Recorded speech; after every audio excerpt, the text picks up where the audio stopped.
¿Qué tal? Buenas noches. Comienza un nuevo programa de Cuestiones y Contrapunto. ¿Qué tal? ¿Cómo andan, compañeros? ¿Qué tal? Buenas noches. Buenas noches. ¿Qué semana, eh? Primavera. Hacemos lo mismo. Yo digo, ¿qué miércoles Primaveral, voy a venir acá y no primaveral. decir qué semana? Sí, una buena noche, una linda noche. Hoy es un día primaveral. Hubo Sí. frío estos días también. En algunos sí. lugares hubo mucho más frío. Ujú. Menos mal que el lunes se recalentó un poquito por la zona de Villa Crespo. Ahí en el Movistar Arena. Pudimos ver el sueño de un adolescente hecho realidad. Y ahora que a uno lo pone contento cuando uno puede realizar un sueño. Lástima que ese adolescente que realiza su sueño es el presidente de la Nación y, la verdad, vergüenza ajena. Pero es otro tiro en los pies de Milei. En Estados Unidos, acá, lo tomo en joda ya esto, pero en Estados Unidos, que fueron las 4 personas más importantes del Ministerio de Economía, a mangar desesperadamente, ¿no? Ujú. Tita Merelo hace 100 años diría donde hay un mango viejo Gómez, ¿no? Donde hay un dólar, please. Esto tira para atrás todo, porque el mismo figuras de Norteamérica se van a decir, ¿cómo no vamos a prestar plata a este loco delirante? Eso no es todo, todos los días se patinan 300, 400, 500 millones de El lunes dólares. 450 millones de dólares reventó el Banco Central. Vos fíjate que estamos discutiendo en el tema de esta bajada de Esper, que también ya es para hablar de otra cosa, pero si hay que reimprimir la boleta o no, y no, es un gasto inconmensurable de 12 millones de dólares. Estamos hablando que todos los días nos patinamos 500, todos los días. Sí. Y la verdad que ya nos acostumbramos, como nos acostumbramos a que todos los miércoles cagan a paro a los jubilados, los pocos jubilados que van, que hacen bien en ir pocos, creo yo, a esta altura. Tienen que ir pocos, cada vez menos, porque total en el Congreso tienen que ir. Y cuando salga la gente, que salga masivamente. Porque así de a poco tampoco, digamos, no creo que, viste, van, Bueno, yo los entiendo, pero viste, ya. Justamente con esto que vos decís de que ya nos acostumbramos y estas cosas pasan, yo no tengo tanto esa sensación. Yo creo que no es que la gente no está midiendo qué es lo que está pasando, que no le importa. Me parece que ya estamos muy cerca de octubre y ahí la gente va a dar su opinión masivamente y me parece que ahí nos vamos a encontrar con otro escenario, con otro país. Yo creo que no hay una iniciativa de la dirigencia de acompañar el reclamo popular. Recuerdo en el 2001 cuando Mariano West movilizó sus tropas desde Moreno hasta la Plaza de Mayo. Hoy, en la situación que está la Argentina, algún dirigente debería mostrar algún gesto para cambiar esta realidad que cada vez nos está hundiendo más. Pero en el 2001 los primeros que se movilizaron no fueron los que estaban con bronca y que no habían votado de la Rúa, sino que fueron los mismos que votaron a de la Rúa, de la en Rúa, Belgrano. sí. La primera misión fue en Belgrano. Uh-huh. Primera vez que se escucharon los cacerolazos y salir a la calle. ¿Por qué? Porque la guita que tenía el banco no la podían sacar. Y lo mismo que lo votaron fueron los que después se acopló todo, porque la verdad que recordá que 2 meses antes hubo elecciones y el voto salame, la estampita, la puteada fue masiva. Digamos, es una elección donde estuvo arriba de un 20%, todos los votos anulados por H o por B, fue terrible. Tal así que el peronismo, sin hacer una gran elección, ganó cómodamente esa elección del 2001.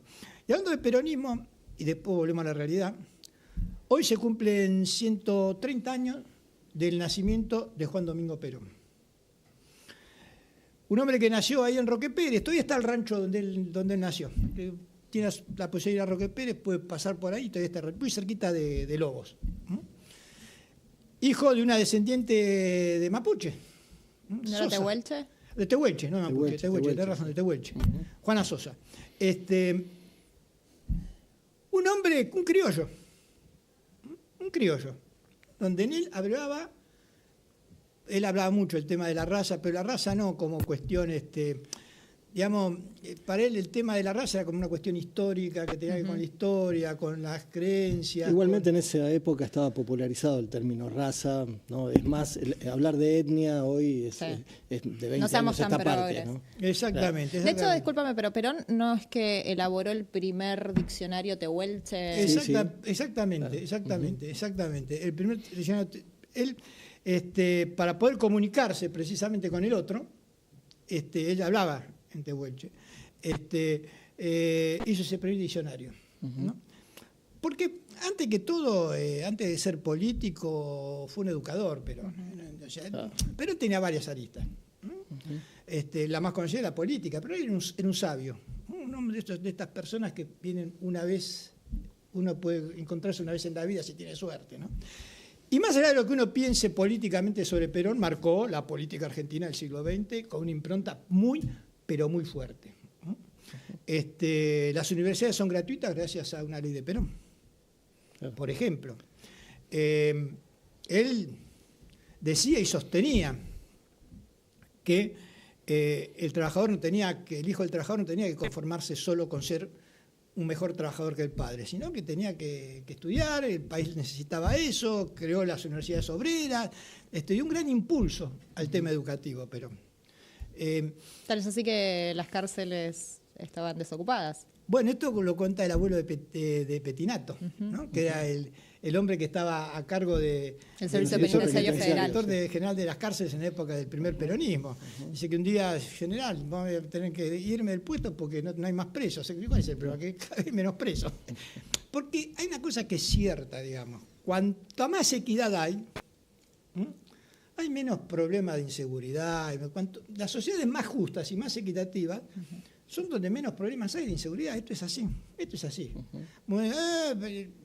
Ser pobre no significa ser ladrón, no es cierto, pero cuanto más miseria y más pobreza hay más bardo y más kill, porque todo el mundo quiere vivir. Como dijo Milei, nadie se va a morir de hambre sin hacer nada. Y algunos, bueno, toman otro camino equivocado, pero digamos, esto es el tema de las sociedades, ¿no? Sociedades justas, sociedades más injustas. Y Perón trabajó para una sociedad más justa. Después uno puede estar más de acuerdo, pero trabajó para una sociedad más justa. Para que los chicos que eran los únicos privilegiados, para los ancianos, para los trabajadores, buscó eso. Y por eso queda hoy, después de más de 50 años de fallecimiento de Perón, de su partida. A mí me impacta mucho en esto que estás diciendo cuando me di cuenta de que hasta que no vino el peronismo, los trabajadores y las niñeces no tenían derechos. Eso a mí me dije, ¿cómo no? Los derechos laborales efectivamente se crearon durante el peronismo, más de miles, no sé cuántas leyes laborales, ¿no? Sí. Lo más conocido siempre es la del peón rural, ¿no? Pero cuesta mucho imaginarse una sociedad preperonista, ¿no? Donde no existen esos derechos, porque nosotros nacimos, nos desarrollamos con todos esos derechos. Y ahora sentir que se están perdiendo, hay que hacer algo para volver a reivindicarlos y volver a tenerlos, ¿no? Porque son derechos adquiridos, además. Es que esos derechos tuvieron tanta importancia que vos fijate que bombardearon la Plaza de Mayo, echaron a Perón del gobierno. 30.000 desaparecidos. Sí, no. Fusilaron en José León Suárez, asesinatos directamente de José León Suárez, los fusilamientos de Valle. Sacaron la Constitución del 49. Y cuando pusieron la Constitución del 53 tuvieron que agregar el artículo 14 bis de los derechos laborables porque era tan había quedado tan implantados en el pueblo que, bueno, Perón podía no estar. Al peronismo no se podía hablar, pero los derechos laborales tuvieron que dejarlo y no lo pudieron tocar. Hoy los quieren sacar. Hoy lo que dice Milei es que si ganan van por esos derechos laborales. Hay un caso testigo en Pilar, una cerámica, una de las más importantes del país. Echó a sus 300 trabajadores hace un mes, 40 días.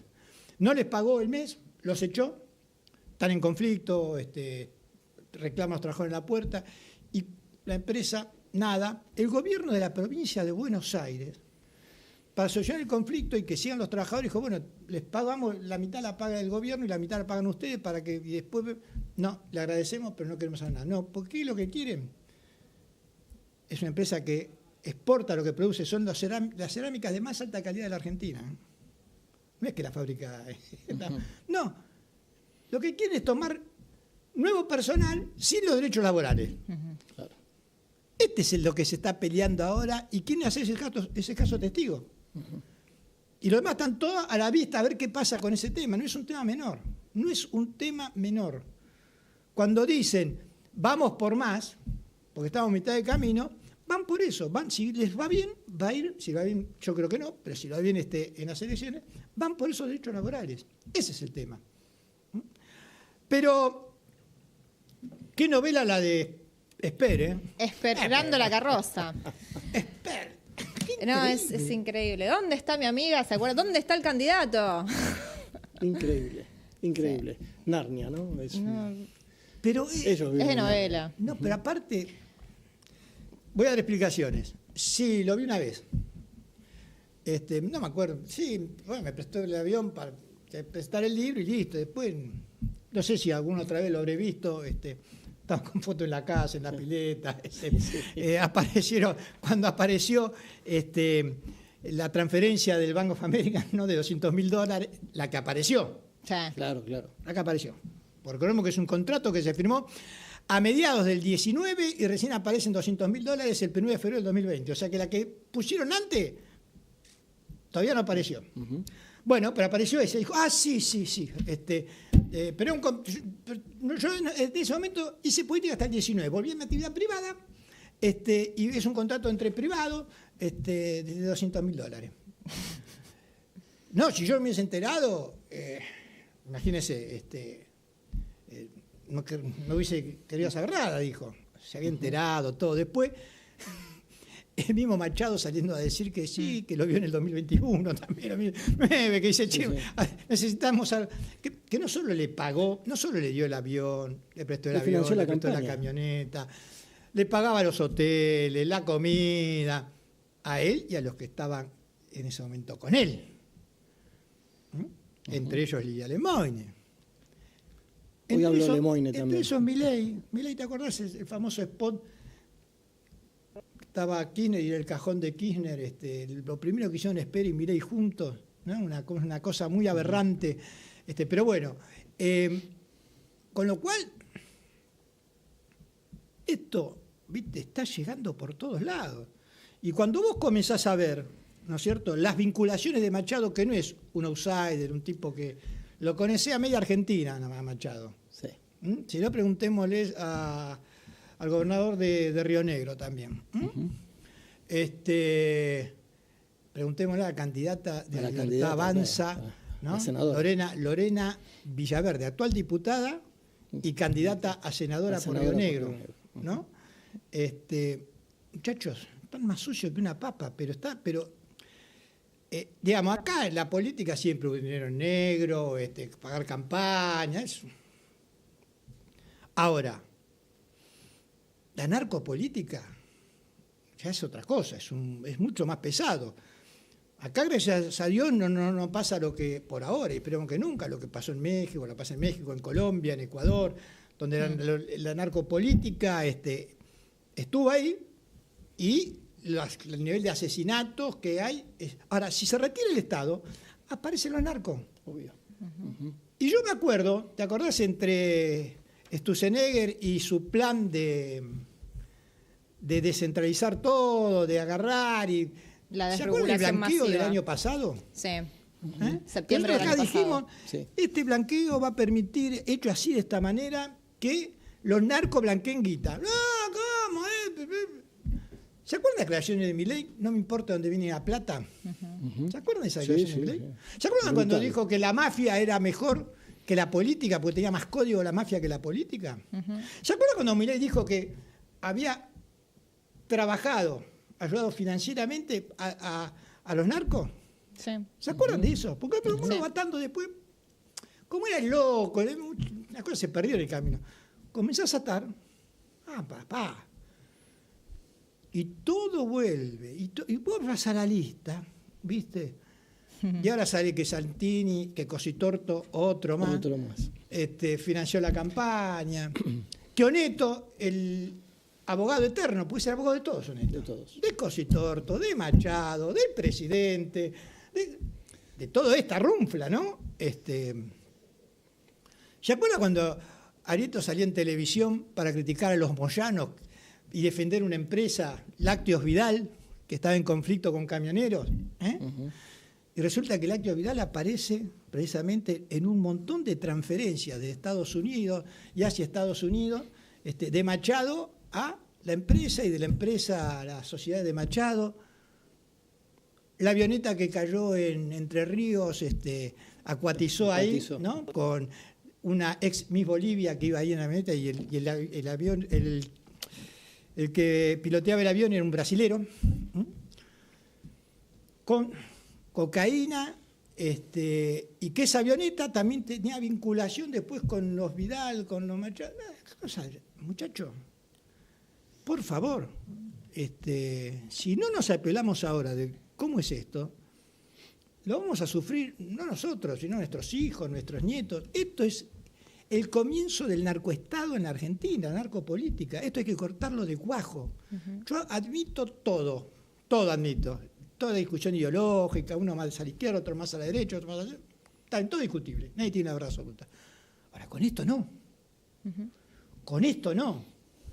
Y cuando vayas a votar, la carita que vas a ver es la del pelado, que ya renunció a la comisión, pidió también... Pidió licencia con goce de sueldo. Es genial. Pide licencia en el Congreso, pero con goce de sueldo. Claro. No sé... ¿Sabe lo que pasa? Se creyeron impunes.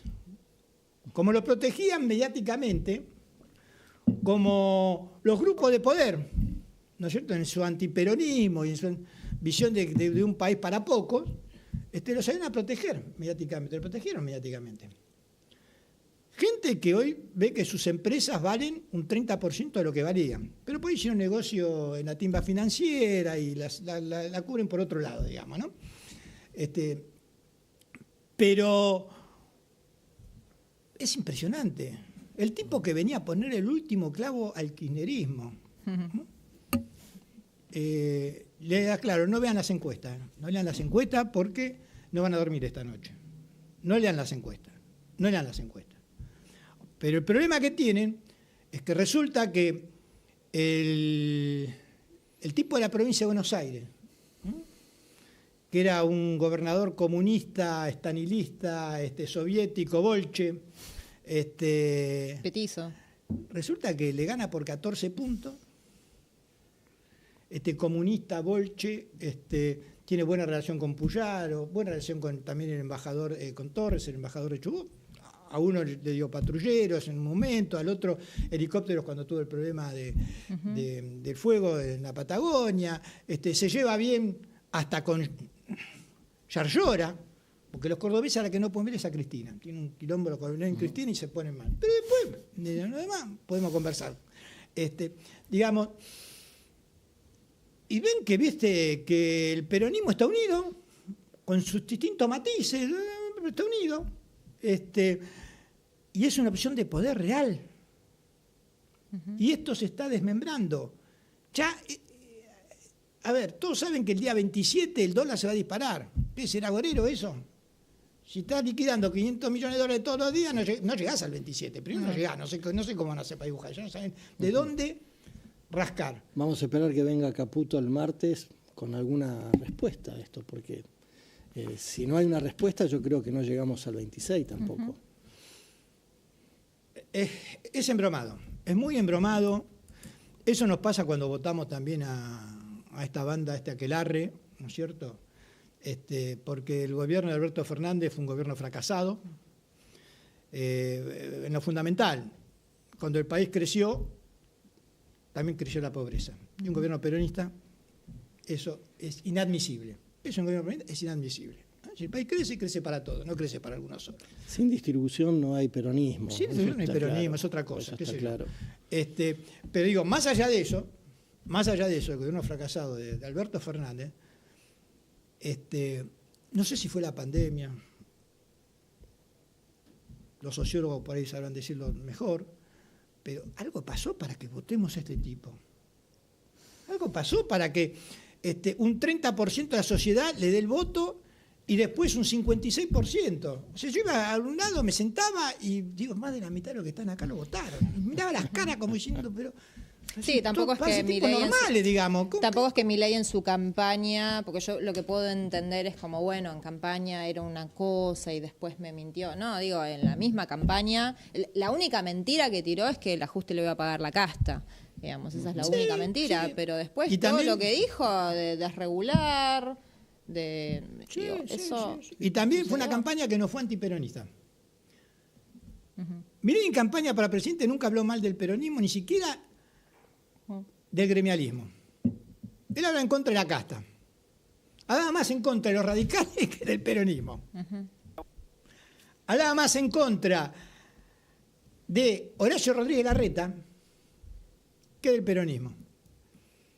Después, como necesitó ese 26% que había votado a Bullrich para llegar a la presidencia, dijo, bueno, me como todos los votos gorila y paso a ser el más gorila de los gorilas. Ya después, pensando en una cuenta de 2 más 2, con esto me garantizo todo. El problema, ¿saben cuál es? El problema no es que Milei esté loco o las cosas, sino el problema es que no se llega a fin de mes. El problema es que el argentino, más de la mitad de la Argentina, no llega a fin de mes. Y cuando vos ves, te pueden contar cualquier cosa, pero cuando ves que te quedaste sin laburo, cuando ves que la guita no te alcanza, cuando ves que cada vez estás peor y tu horizonte es peor, ahí te pueden decir lo que digan, contra eso no hay tutía. No hay tutía. No es que Kicillof fue un genio de la política, ni que simplemente que los gobiernos son los que ganan o pierden las elecciones, los oficialismos. Y este es un desastre de gobierno. Por eso la gente no lo vota, por eso 2 de cada 3 argentinos lo reputean en colores, por eso no puede hacer campaña. Va a Mar del Plata, cientos lo aplauden, miles lo putean. Va a otro lado y es así. Donde hay docenas a favor, hay centenas en contra. Es así, es matemático. Y en cualquier lugar del país. Fue a Santa Fe, le pasó lo mismo.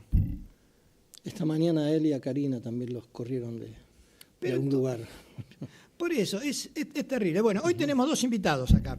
Uno para hablar de lo que Perón mismo, Perón, decía que era la verdadera política, ¿no? La política internacional. Que la política local era una cuestión más de entre casas, pero la verdad política es la política internacional.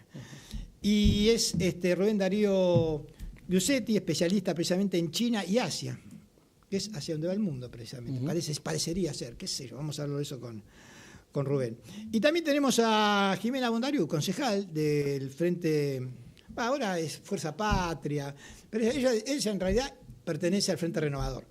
Pero hoy están todos juntos y es concejal en 3 de febrero.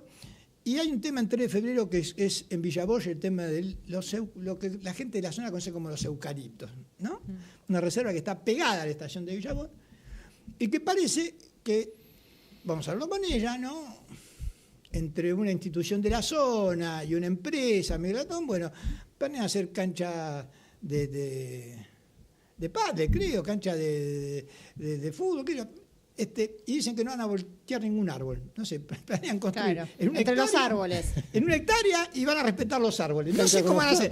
Voy a jugar al pádel y me va a aparecer un tronco en el medio de la cancha. No sé. Una cancha con obstáculos. Sí, va a ser una cancha con obstáculos. Vamos a ver, pues es un nuevo deporte. Bueno, vamos a un corte y a regreso continuamos con más cuestiones y contrapuntos.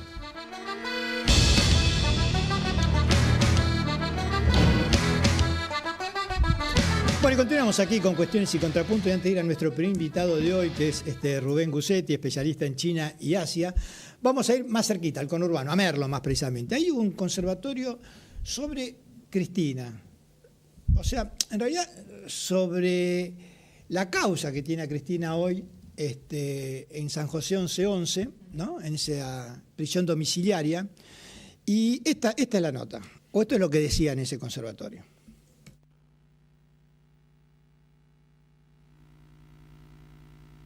Lo que le están haciendo hace muchos años a Cristina es apuntar a la línea de flotación de lo que es el corazón de la vida democrática de la República Argentina. Porque cuando la eligen para perseguirla de las 1001 formas posibles como la han perseguido, lo que eligen es no pegarle a quien fue 2 veces presidenta de la República Argentina, una vez presidenta, el símbolo máximo del peronismo desde hace muchísimos años. Le pegan a un símbolo, La rutina de la política del peronista es todos los días pensar y ejecutar algo para que Cristina vuelva a ser libre. Para que el poder real lograra su verdadero objetivo, que no era otro, compañeras y compañeros, sino el de quitar del centro de la escena política de un empujón brutal a la dirigente más importante que dieron los últimos 50 años de la Argentina.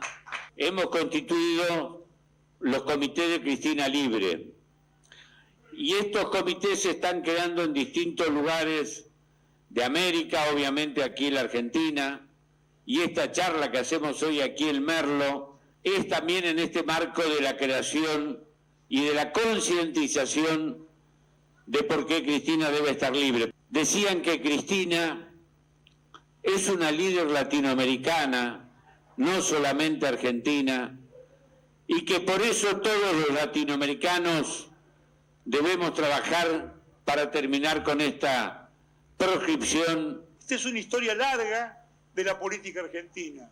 Es la idea peregrina de tratar de suprimir a un sector de la política argentina, creyendo que con eso la Argentina va a mejorar, cuando es evidente por donde mire que si suprimís a una parte de la Argentina, la otra parte no va a poder estar tranquila.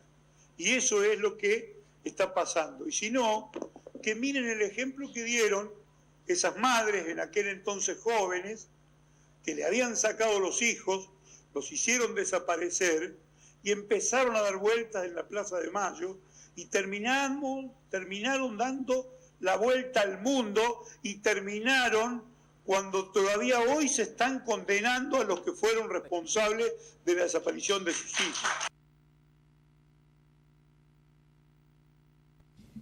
Bueno, ahí parte del conversatorio, ¿no?, sobre la realidad de Cristina.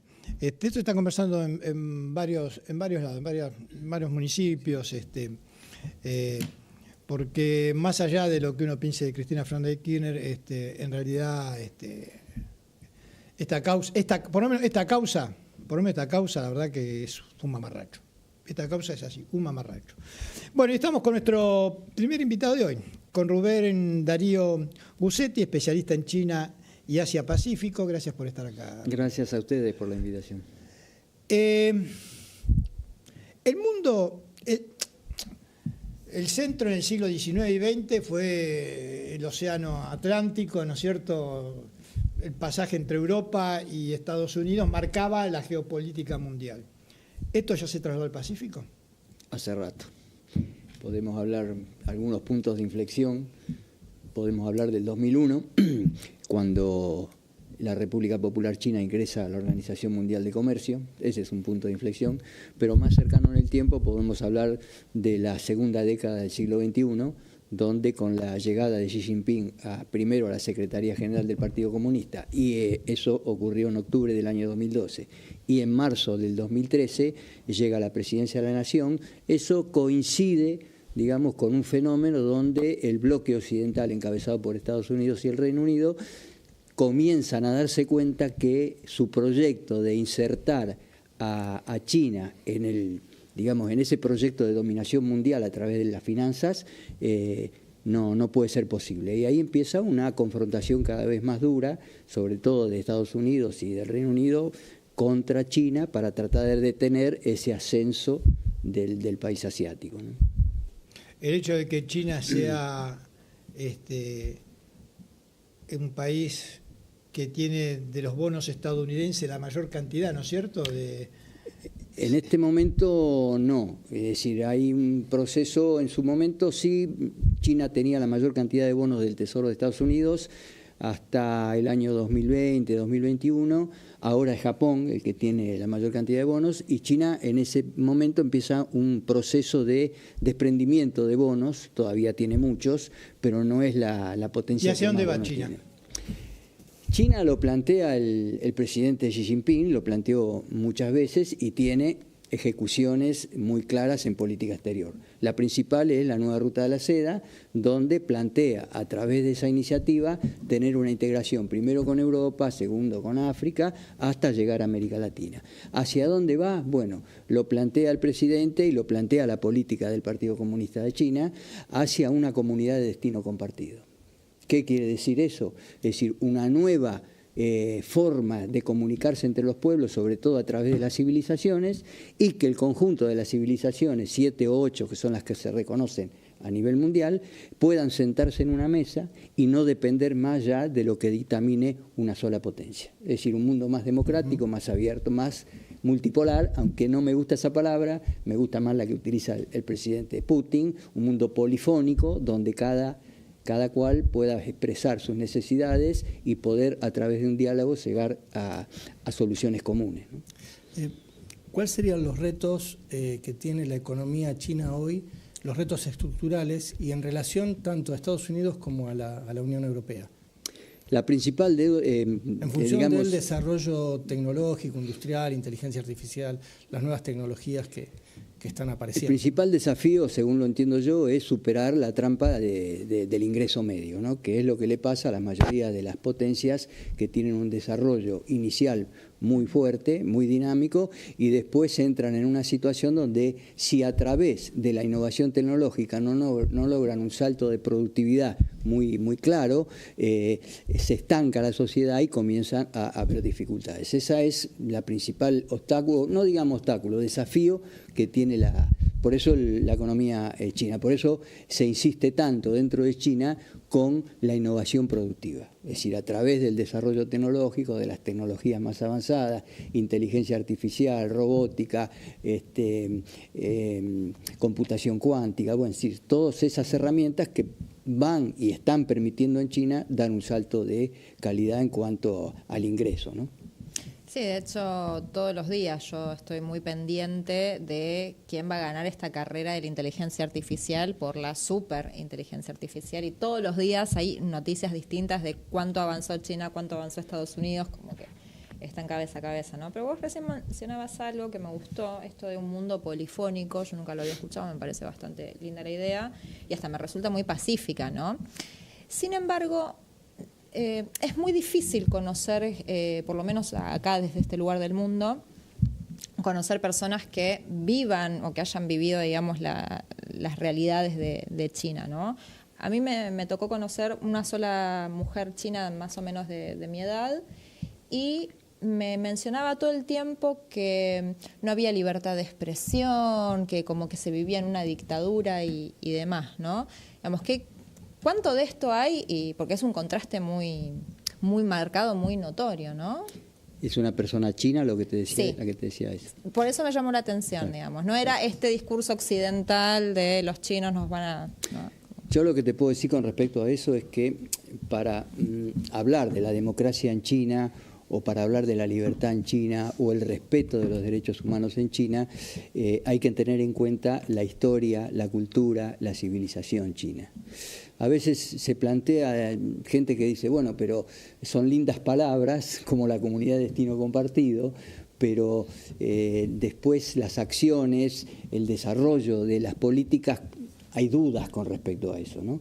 Entonces yo digo, hay 3 parámetros para medir digamos, la veracidad o la intencionalidad de esas palabras, ¿no? Por un lado, la evolución del nivel de vida de la población china. En 1949, cuando se inicia la revolución, China estaba en el fondo del ranking del nivel de vida de desarrollo de las sociedades humanas, con un ingreso de 180 a 182 dólares anuales por persona. Hoy ese ingreso está alrededor de los 14.000 dólares por año y por persona. Y después, bueno, la gran noticia o la gran novedad, por lo menos para mí, que fue, y que Occidente se esforzó mucho por ocultarla, se da en noviembre del año 2020, cuando el gobierno de China anuncia que terminó con la pobreza extrema, lo que vendría a ser para nosotros la indigencia. Bueno, eso es un logro extraordinario en la población en ese momento más grande del mundo. Hoy ya no lo es, pero son 1.450 millones de habitantes, y bueno, lograr eso en un país que había partido de semejante lugar, cuando hoy vemos que un Occidente lo único que hace es reproducir la pobreza y la miseria, entonces es una noticia como para valorar. ¿Y qué significa? Vos dijiste hoy no lo es, porque es India, evidentemente, el sí, país más poblado exacto. del mundo hoy. ¿Pero qué significa este acercamiento de India a China, cuando India siempre, en los últimos años, en el tablero era el alfil de Estados Unidos en la región, digamos? ¿El acercamiento con China modifica el panorama? Te termino de contestar lo que me dijo ella, 2 cosas más para valorar el significado de lo que representa hoy China. El otro parámetro a tener en cuenta es la relación de China con el primer vecindario, con el primer cordón, ¿no? Que es la ASEAN, es decir, las naciones del sudeste asiático, la Asociación de Naciones del Sudeste Asiático. Bueno, hoy la relación que tiene China, la relación comercial con la ASEAN, superó a la que tenía con la Unión Europea. Es decir, hoy la ASEAN es el primer socio regional de China. ¿Y se sigue comerciando en dólares o se comercia en yuanes? Por lo general se está avanzando en la negociación, en la comercialización con monedas propias. Ya en estos últimos días se anunció que Indonesia, que se sumó al BRICS en los últimos días, ya comercia en su totalidad con China a través de monedas propias, a través del yuan y el yuan digital. Y el otro parámetro a tener en cuenta, antes de ir a la pregunta que vos me haces, es la relación del Estado chino, del gobierno chino, con las regiones autónomas, son 5 en China, del centro-oeste de China, que están administradas por las etnias minoritarias. Es donde más dinero invierte el gobierno chino para elevar el nivel de vida de esas regiones. Un dato ilustrativo.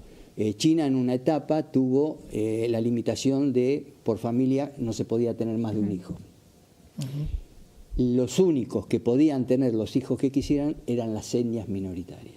Digo esto para compararlo con el comportamiento que tuvo, por ejemplo, el Estado estadounidense con sus pueblos originarios, ¿no? Que los desapareció absolutamente con su avance hacia el oeste. Yendo a lo que vos me preguntás, es uno de los datos más interesantes de los últimos tiempos, el acercamiento que se produce sobre todo en la visita de Narendra Modi a Tianjin, donde se desarrolló hace un mes el encuentro de la Organización de Cooperación de Shanghái. Hacía 7 años que no iba ningún primer ministro indio a China, y bueno, y ahí se produjo un acercamiento muy, muy importante, por supuesto con relaciones previas, ¿no? El recibimiento que tuvo Modi en ese encuentro, a través del recibimiento que hizo Xi Jinping, fueron de los más importantes junto a su gran amigo Vladimir Putin, ¿no? Por último, el encuentro de hace poco de Putin, Xi Jinping, el mandatario de Corea del Norte, ¿no? ¿Fue una demostración de fuerza en ese desfile militar en China? Fue una demostración, digamos, sí, si querés le podemos poner que fue una demostración de fuerza, una demostración de que China ha avanzado no solamente en el área económica, en el área comercial, en el área tecnológica, donde ya es el líder. El otro día salió, ya hace unos meses salió una encuesta de una encuestadora muy prestigiosa de Australia, donde dijo que de las 64 tecnologías más avanzadas del mundo, la que está primera en 57 de ellas es China. Pero sí, fue una demostración de decir, bueno, acá estamos, cuidado con lo que hacen en el Pacífico Sur, sobre todo en Taiwán, tenemos con qué responder, y bueno, si bien somos una nación pacífica, no nos interesa la guerra, hacemos todos los esfuerzos posibles para evitar una confrontación, pero no nos negamos a defendernos si la situación se presenta, ¿no? Rubén, gracias por haber venido, ¿eh? Gracias a ustedes por la invitación. Vamos a un corte y ya regresamos con más cuestiones y contrapuntos.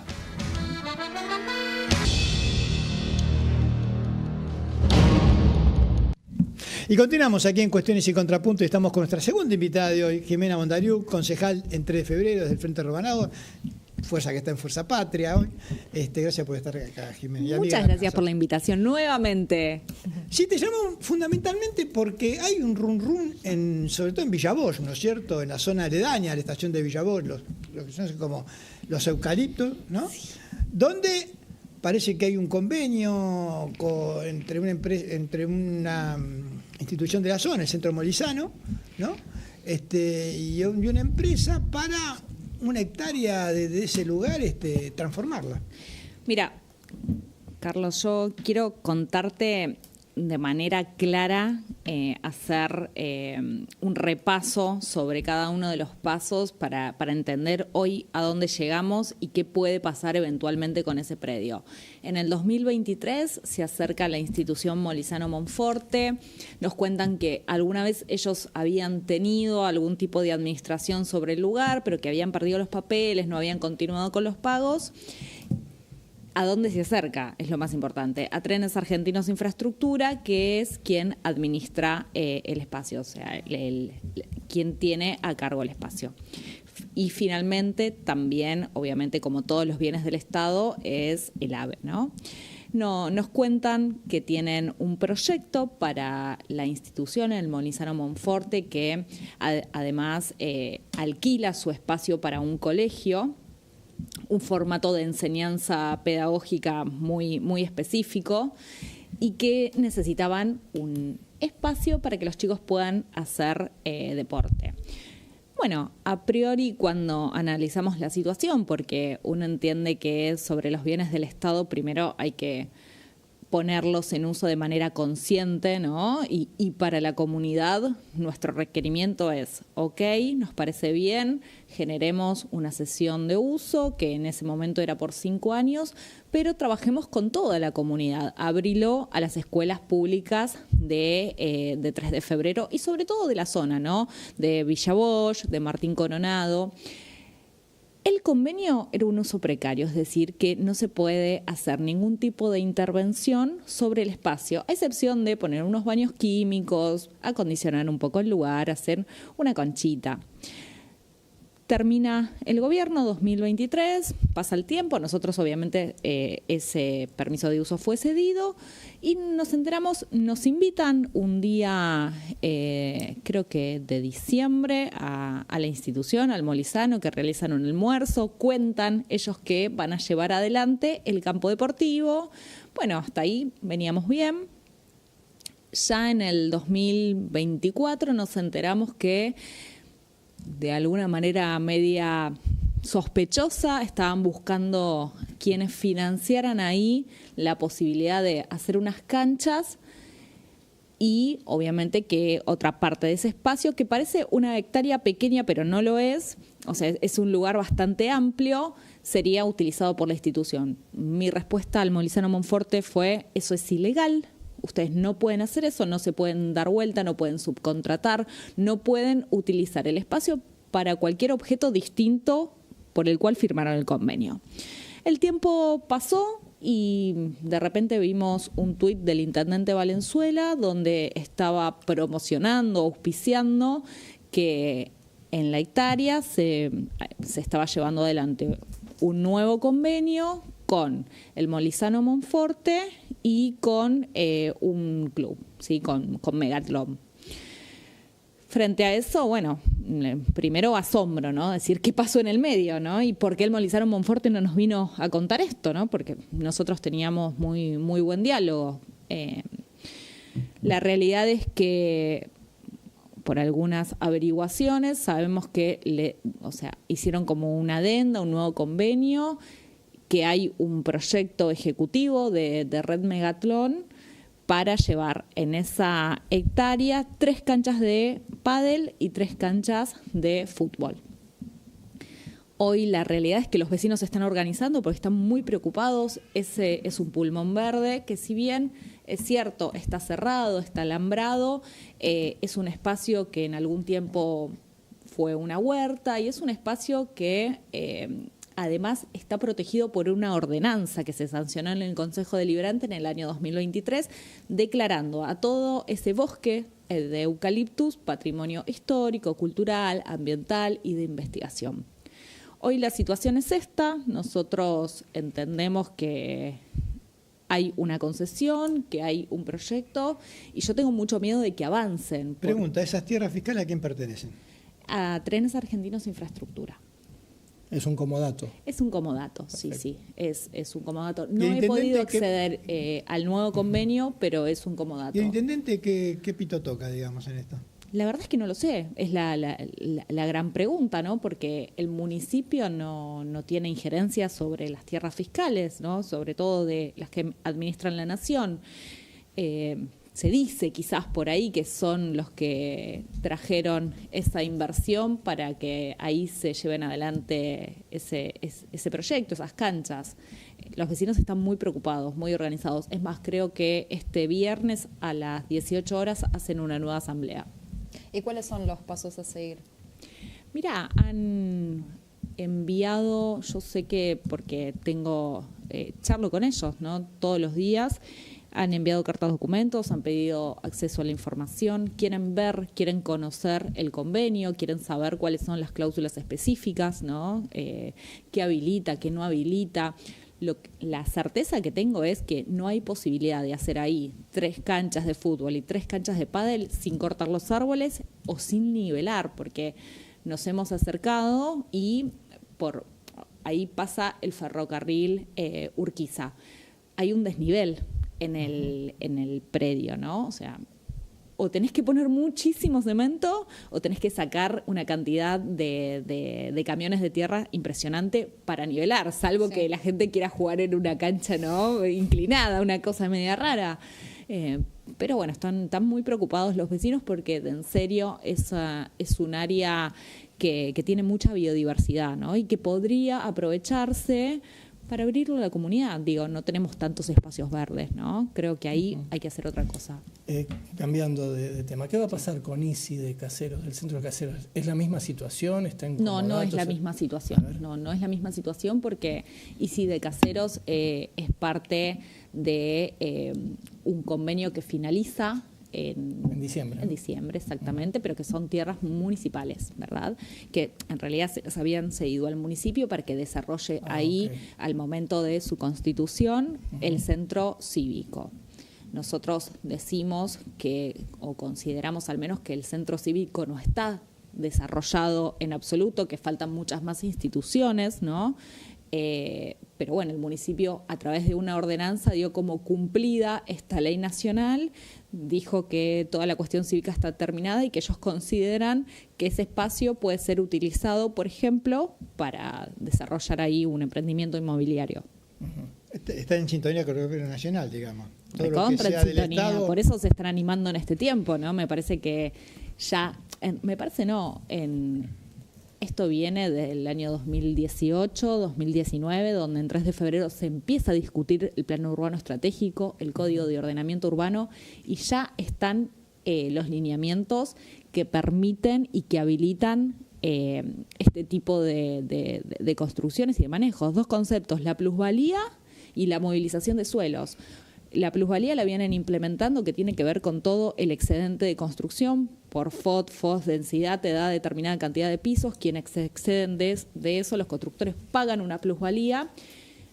Hasta el momento ese era el instrumento que venían aplicando, pero a partir de las políticas neoliberales están o se sienten habilitados a la movilización de suelo, que no es nada más ni nada menos los negociados con las tierras del Estado municipal, en este caso. A partir de diciembre, perdón. A partir de diciembre, ¿cómo queda repartido el Consejo Deliberante? Quedamos iguales, exactamente. Ellos 15, nosotros 9. Después te vamos a seguir invitando porque hay que hablar también del túnel de Villarrafo y de esta concepción, digamos, con qué dineros se construye ese túnel y a cambio de qué. Yo pregunté lo mismo, digo, porque contaron de manera muy pomposa de que viene de nuevo la obra. Me puse muy contenta porque además es una obra que nosotras se la habíamos pedido en su momento al ministro Meoni. Hay información de reactivación, no sabemos quién la va a pagar. Gracias por haber venido, Jimena. Muchas gracias a usted. Y a ustedes también por permitirnos entrar en sus hogares. Nos vemos la semana próxima, miércoles, 21 horas, para más cuestiones y contrapuntos. Gracias a ustedes muy, pero muy amables.